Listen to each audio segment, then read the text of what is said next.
Bonjour et bienvenue sur cette chaîne. Alors aujourd'hui, on va parler de transcription vidéo et c'est un sujet qui me tient particulièrement à cœur, n'ayant jamais été fort avec les lettres. Et c'est important pour moi, pardon, de faire de telles transcriptions régulièrement sur des vidéos intéressantes. Cela permet ensuite de faire des analyses sémantiques, c'est-à-dire de repérer les éléments de langage de l'auteur et in fine de s'améliorer en communication écrite ou orale. Si vous avez envie de faire la même chose, vous pouvez analyser ce que font les autres youtubeurs et retenir les éléments de langage qu'ils utilisent, par exemple, c'est la raison pour laquelle, ou pour aller plus loin, etc., etc., pour faire des appels à l'action. C'est probablement ce que vous faites déjà pour créer vos propres templates. Il y a quelques années, je tenais un blog donc en version texte et j'avais interviewé quelqu'un en fait pendant environ 1 heure et je me souviens avoir fait quasiment ensuite toute une nuit blanche pour retranscrire ce qu'on avait dit en texte, pour en faire un article de blog, pour mettre cet article à disposition en plus du fichier audio. Avoir des longs contenus, c'était bon pour le référencement de l'article et du blog à l'époque, à ce qu'il paraît. J'avais fait cela manuellement, donc en switchant entre l'audio, entre l'enregistrement et l'écriture, phrase par phrase, bout de phrase par bout de phrase.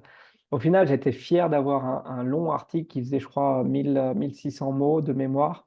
Moi qui avais d'habitude du mal à produire 300 mots environ, c'était vraiment difficile.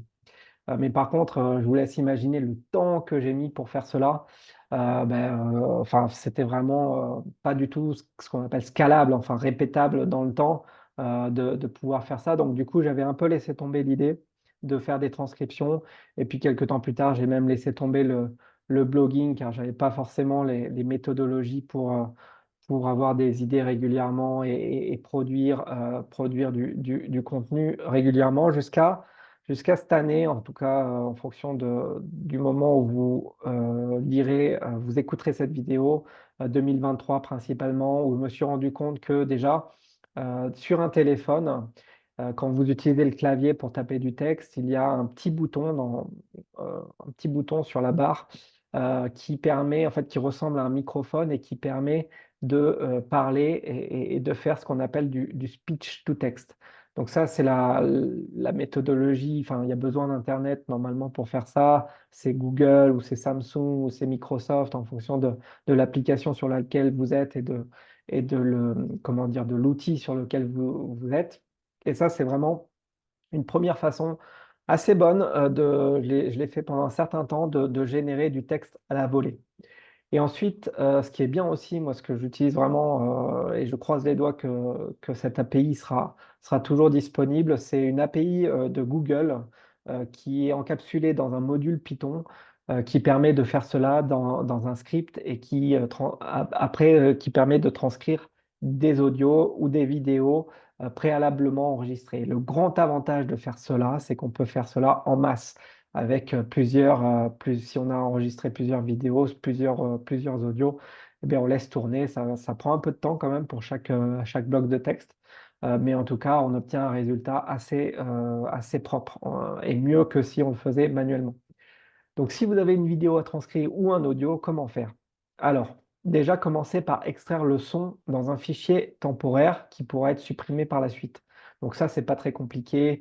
Avec Python, on peut utiliser un module qui s'appelle MoviePy, movie comme film et py comme PY comme Python. La petite rue, c'est qu'il faut avoir ce fichier-là au format WAV, ou WAV. C'est le format uniquement reconnu par l'API Google, puisque c'est un format qui n'est pas compressé, contrairement à ce que peut être un fichier MP3 classique, par exemple. Ensuite, et là, ça devient un peu plus technique, il faut que ces fichiers soient seulement de 1 minute. Donc, il faut couper le fichier Wave en plusieurs petits fichiers Wave de 1 minute. Donc ça, en cherchant sur Internet, on peut trouver comment faire pour avoir un fichier. Si vous avez par exemple 6 minutes 30, eh ben, vous aurez 6 minutes plus 1, donc 7 fichiers qui vont devoir être faits et devront être transcrits. Et ensuite, votre script va être lancé sur l'ensemble de ces petits fichiers Wave euh, pour, euh, pour avoir les différents blocs de texte et après à vous de les recompacter en un seul texte qui sera brute. L'inconvénient principal de cette API, c'est que tout est sorti sans ponctuation. Donc pour pallier à ce problème, ce que j'ai mis en place, depuis, c'est, un post-traitement en fait enfin une fonction qui va, reconnaître certains mots-clés, par exemple donc, alors, ensuite pour introduire des virgules, une ponctuation, voire même des retours à la ligne. Ce qui va, rendre bien sûr le texte plus lisible.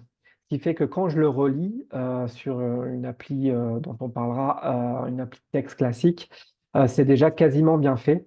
On peut relire aussi le texte en même temps que la vidéo en vitesse 0.5, donc en vitesse ralentie, pour avoir le temps de voir les mots en particulier, enfin éventuellement rajouter des retours à la ligne, de la ponctuation, mais aussi, des mots qui seront mal, retranscrits puisque, en particulier entre les 2 fichiers de 1 minute, s'il y avait une phrase, ben, ça peut être coupé ou un mot, ça peut être coupé et donc ça peut, voilà, il y a du retravail à faire quand même, c'est pas le graal malheureusement.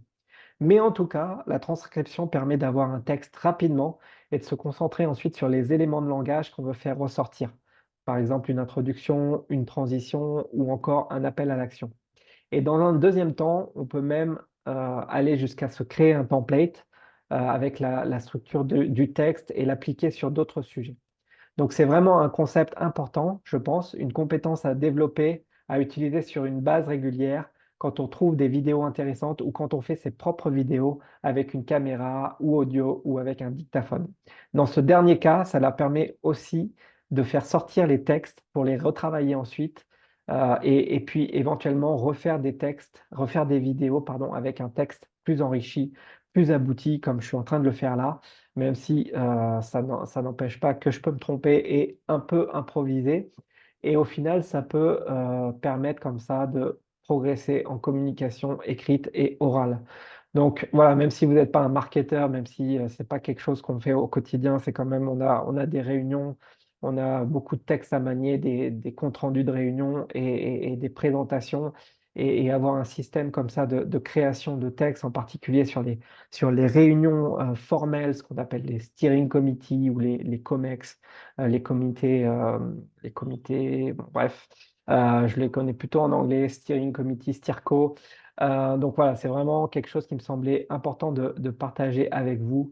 Merci de m'avoir suivi jusque-là. Je ne sais pas trop si ce genre de contenu peut vous intéresser. C'est la base, mais en même temps, c'est un peu technique quand même sur certaines parties. Donc, je ne sais pas si vous faites ça, par vous-même ou si vous utilisez des solutions du commerce avec les IA maintenant.